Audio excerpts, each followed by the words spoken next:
Jesse! Oh! Make me understand. Stubborn, Jimmy. That it? You got a new partner?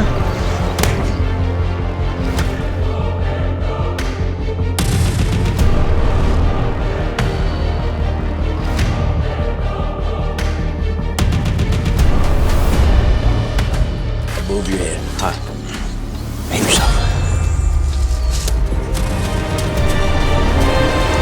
Mom! Let's decide. You help us downriver. What's it gonna be?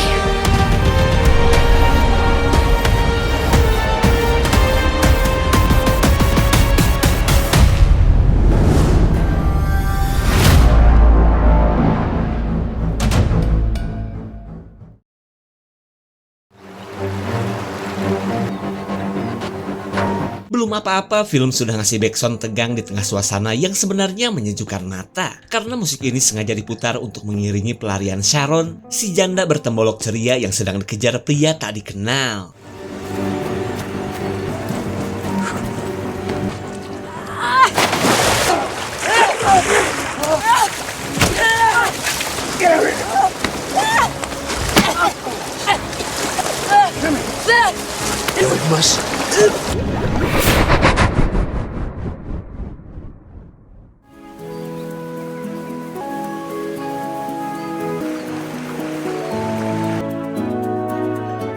Kemudian kita mundur ke 7 jam sebelumnya, ketika Sharon akan mengajak anaknya bermain arung jeram di kawasan Ramsgate Canyon, Arizona. Setiap musim panas mereka memang sudah biasa melakukan kegiatan ini, apalagi sewaktu suami Sharon masih hidup. Lalu di tengah perjalanan mereka sempat melihat kesibukan para polisi yang sedang olah TKP.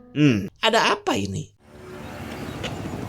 Hey, can we stop for some snacks? I'm hungry. You don't have to tell me every little move. Casey, si remaja baru akil balik, katanya gak afdol jika berlibur tanpa membawa Goryeo. Lalu ia meminta ibunya agar singgah ke warung dulu sebelum tiba di lokasi sungai.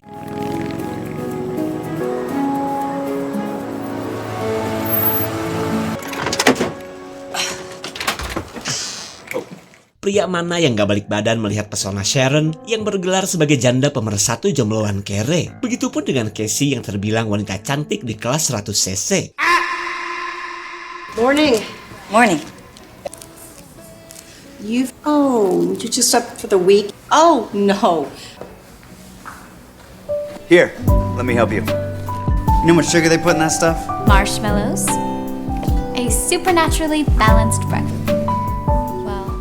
Pria bernama Jimmy merasa senang bisa membantu Casey, si remaja cantik yang membuat jantungnya berdebar gak karuan. Tapi tak lama kemudian si pria yang tadi menyuruh Jimmy untuk segera melanjutkan perjalanan mereka. Bye.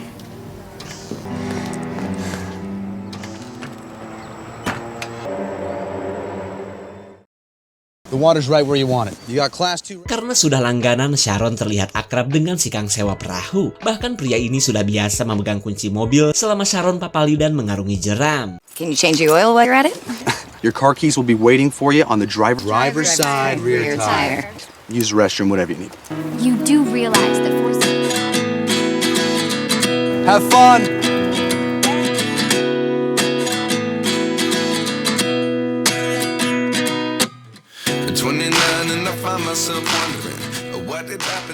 Kemudian kita beralih ke para polisi yang sedang membahas penemuan mobil yang tadi. Lalu dari hasil penyelidikan ternyata mobil itu bekas digunakan sekelompok napi yang kabur dari penjara. Mendengar kabar dari bawahannya, Pak Sheriff merasa yakin para napi tersebut masih berada di dalam hutan. Hey, Sheriff, check this out.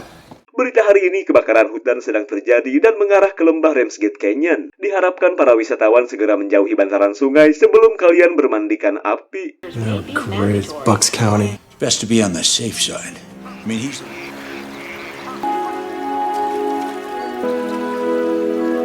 You sound like me. Well.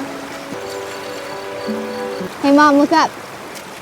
Setelah cukup jauh mendayung, Sharon mengingatkan Casey agar jangan sampai lupa mengecek gula darahnya. Dan sekedar informasi aja guys, Casey adalah pengidap hipoglikemia atau penyakit gula darah rendah.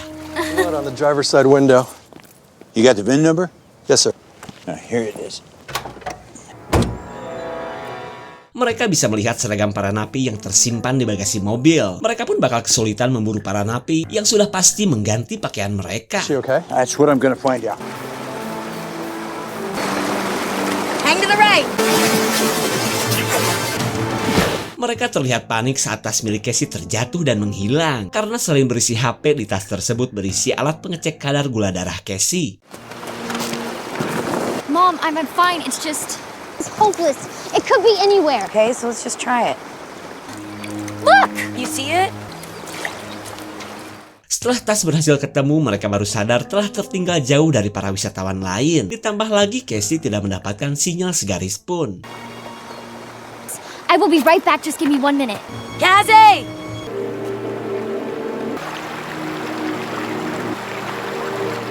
Ketika sibuk mencari sinyal, Casey melihat kedua orang pria tadi yang sedang menginterogasi pria lain. Dan ternyata mereka adalah para napi yang telah melakukan perampokan. Pria bernama Frank ini pun memaksa temannya untuk mengatakan di mana ia menyimpan duit hasil ngerampok. Tapi daripada menjawab, pria bernama Chris ini tetap saja bungkam. Let's see if she remembers something that he forgot to tell. Frank? Casey bergegas kabur setelah berhasil motoin kelakuan para penjahat. Keadaan ini pun dijadikan kesempatan oleh Chris untuk melarikan diri. Where the hell did you steal this?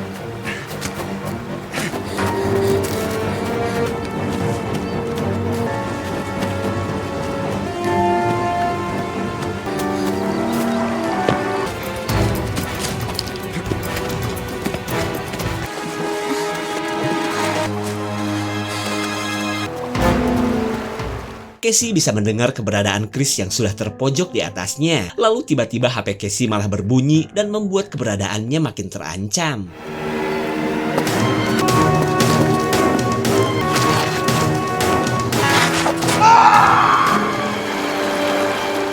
Chris sempat berbisik sebelum ia akhirnya meninggoy akibat terjatuh menghantam batu. Frank pun terlihat kesal karena temannya ini belum menyebutkan di mana keberadaan duit hasil kejahatan mereka. Nanyalah kepada Casey, akan tetapi Jimmy meminta Frank untuk jangan melibatkan orang yang jelas-jelas tidak tahu apa-apa.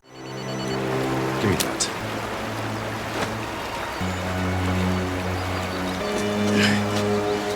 Sharon kesal karena sekian lama menunggu anaknya belum kembali. Tak lama kemudian datanglah seorang pria bernama Cole yang mengaku sebagai temannya si Kang sewa perahu. Kemudian Sharon meminta Cole untuk membantunya mencari Casey yang entah berada di mana. I'm gonna help you look for her, okay? Yeah? She went over here and then 5 seconds... Jimmy merasa bahwa Casey sedang sakit. Akan tetapi Frank terus berjalan tanpa memperdulikan Casey yang memang mulai terlihat lemas. Cassie! I wouldn't have gone too far. Setelah cukup jauh berjalan, Sharon merasa anaknya gak mungkin nyari sinyal sampai sejauh ini. Ditambah lagi Cole mengaku sudah 2 tahun bekerja sebagai kru sewa perahu. Sharon heran dong, karena musim panas kemarin ia tidak pernah melihat Cole di daerah ini. Aduh, siapa sih orang ini? Cassie! Cassie! Cassie! All right, we got tracks through here too. Cassie! Frank meminta Casey untuk jangan macam-macam, sementara Sharon diam-diam ambil batu yang dikemas sedemikian rupa biar jadi senjata. Over here! Come on, let's go. Why didn't you answer me? Sharon akhirnya tahu bahwa ia dan anaknya telah menjadi sandera. Lalu ketika Jimmy memberitahukan kematian Chris, Cole merasa happy karena duit hasil ngerampok tidak akan dibagi 4 lagi. Cuma yaitu dia, Frank sempat melihat temannya itu membisikkan sesuatu kepada Casey. I do believe he told her.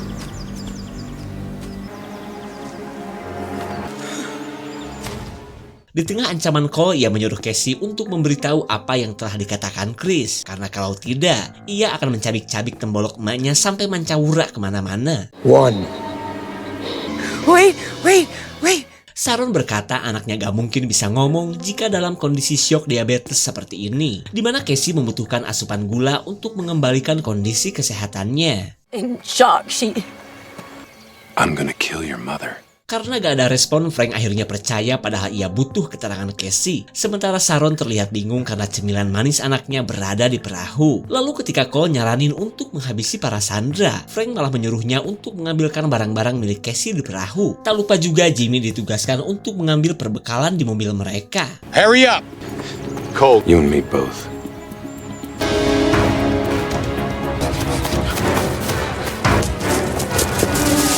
Tak disangka mobil curian Frank sudah ditemukan oleh polisi. Di saat itu pula para tim SAR sedang sibuk memadamkan api agar tidak semakin menyebar.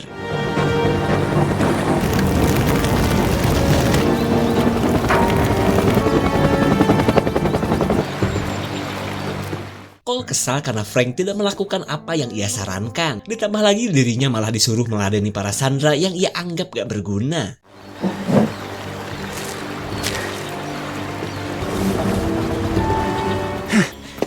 The truck. Jimmy langsung memberitahukan keberadaan para polisi yang tak jauh dari posisi mereka. Keadaan ini membuat Frank bingung karena gak mungkin menggunakan jalur darat untuk bisa keluar dari hutan. Fireplace? It's down. Oh, too bad. For your sake. Looks like a forest fire. Keep them nice and busy, Jimmy. Ketika Cole datang, Sharon berusaha memberikan pertolongan pertama kepada Casey. Tapi tiba-tiba kedatangan tim SAR membuat para penjahat ini gercep melakukan sandiwara. Caught up with you. Right? One big happy family. Kepada para wisatawan, segera tinggalkan hutan karena ada kebakaran. Come on, don't worry about it.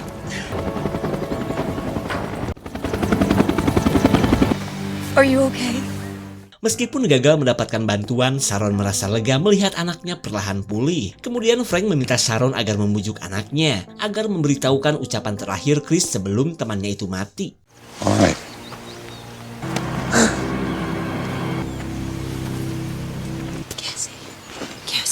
Casey mengaku bahwa Chris memang sempat menyebutkan lokasi pengolahan kayu kepadanya. Cuma ia takut jika sampai memberitahukan lokasi tersebut, Frank dan anak buahnya akan menghabisi mereka. Kemudian Sharon berusaha meyakinkan sang anak bahwa semuanya akan baik-baik saja. Frank? Sebelum menyebutkan lokasi, Sharon minta ia dan anaknya dibebaskan jika sudah menyebutkan lokasi penyimpanan duit. Dan karena Frank setuju, Sharon pun akhirnya menyebut lokasi pengolahan kayu yang memang terbilang jauh dari lokasi mereka. Cole, Jimmy, bring him. Sharon jelas kecewa karena Frank tetap akan menyandranya. Dimana semua itu sengaja Frank lakukan karena cuma Sharon lah yang mengetahui di mana lokasi pengolahan kayu. Alright.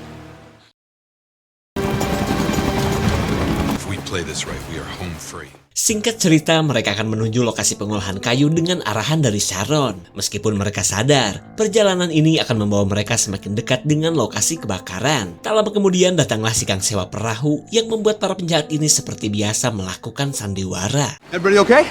Yeah. Ed dengan nama lengkap Eddie Sawang Sulna berkata bahwa kedatangannya ini cuma ingin memastikan perahu mereka tidak ada yang bocor ke samping. Terlihat Sharon pun berusaha menutupi apa yang sebenarnya terjadi, mengingat Frank punya senjata api. Good. She okay? Yeah, Ed, listen, we appreciate you stop. How exactly did you guys wind up here? Do you feel strong enough? Frank dan Sharon harap-harap cemas ketika Ed kepo akan kondisi Casey yang mirip orang sakit. Dan karena terkesan diabaikan, Ed akhirnya berniat untuk memanggil para medis. Ed, she's fine. She's had this happen before. Still, I prefer... Ed akhirnya tewas sebelum berhasil mendatangkan bantuan. Kemudian Frank menyuruh para anak buahnya untuk menyembunyikan jasad Ed sebelum diketahui para tim SAR. Go. Did you have to do that? Which way to the sawmill? Come on, genius. Frank, souvenir.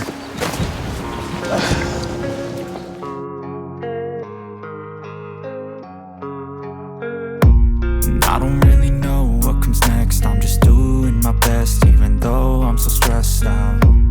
Everything just feels like a test that I fail, so depressed when I can't seem to get out.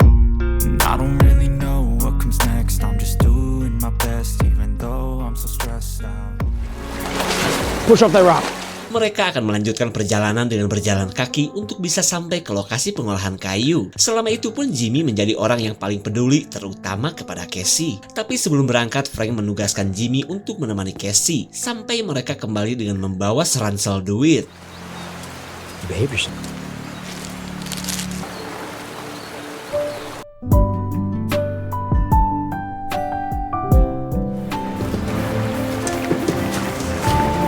So it's across here and then up there. You're all man. Come on, let's go.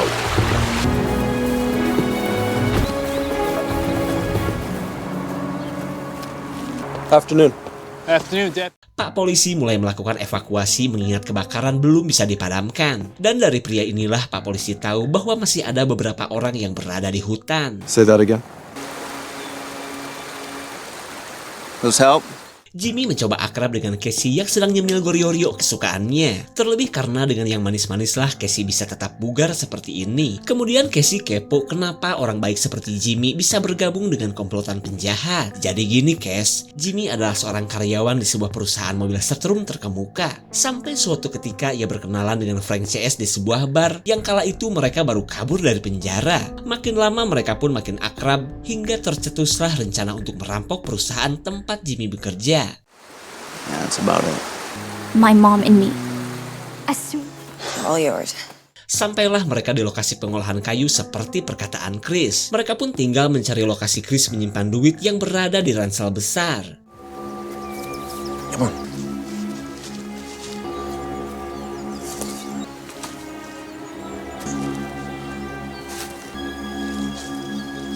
Move your head. Hi. Behave yourself. Sharon bisa melihat lokasi kebakaran yang terus menyebar. Lalu ia berusaha meloloskan diri sebelum semuanya terlambat.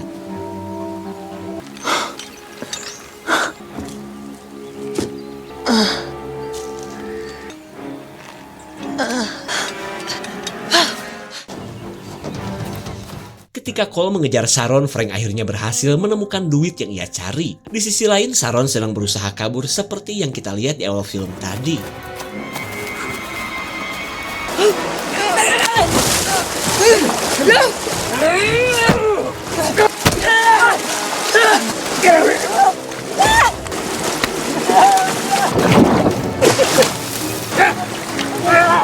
Sharon memohon agar jangan membunuhnya karena cuma dirinya yang bisa membawa mereka keluar dari hutan. Kesal karena malah distempel 5 jari, tibalah waktunya Sharon mengeluarkan senjata andalannya.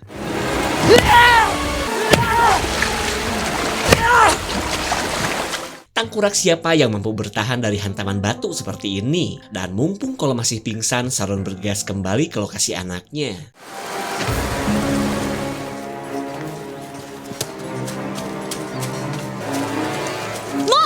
Jimmy dipaksa untuk menentukan sikap antara mau ikut bersama mereka atau mau tetap berada di pihak Frank. Dan sebagai pemuda lugu, Jimmy pun akhirnya mau ikut kabur dan melupakan semua angan-angan tentang duit haram. Cole menyuruh Frank ke lokasi perahu setelah apa yang ia terima dari Sharon. Kemudian Frank meluncur menuju satu-satunya perahu yang akan ia gunakan. Frank tidak habis pikir kenapa Jimmy malah membelot dari kelompoknya. Lalu dengan lantangnya Jimmy berkata bahwa ia harus menyelamatkan orang-orang yang jelas-jelas gak berdosa. Why would I do that, Jimmy? We need them, which is what we all are, right? What's going on?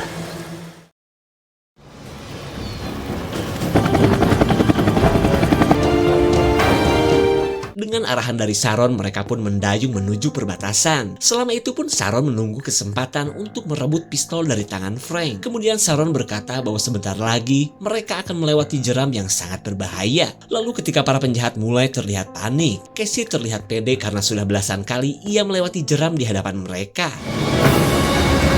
Backpack! This is stupid! What the hell?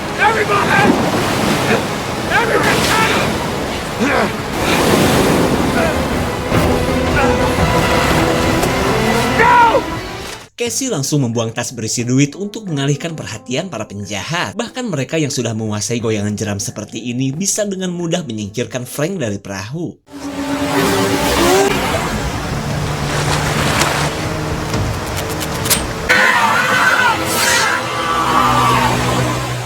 Casey begitu panik karena dengan terpaksa menghabisi Cole. Lanjut mereka pun melarikan diri ketika Frank masih sibuk mengejar hasil rampokannya. Hey, come on.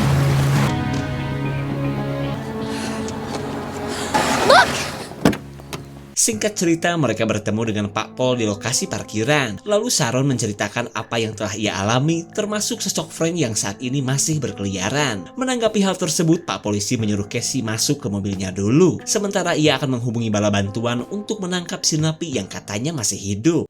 Ed. Sheriff Deckers, Chris, come in. Deputy. Yeah. Frank begitu kesal karena gara-gara Sharon rencananya jadi berantakan. Maka terimalah ini. Casey akhirnya pasrah jika memang hidupnya akan berakhir di tangan Frank. Ia pun tidak menyangka liburannya dengan sang ibu malah jadi seperti ini. I'm sorry. Untung saja Sharon yang masih hidup berhasil menjedor kakinya Frank. Dan dengan pistol milik Pak Polisi ini, Sharon pun akan mengakhiri kelakuan Frank.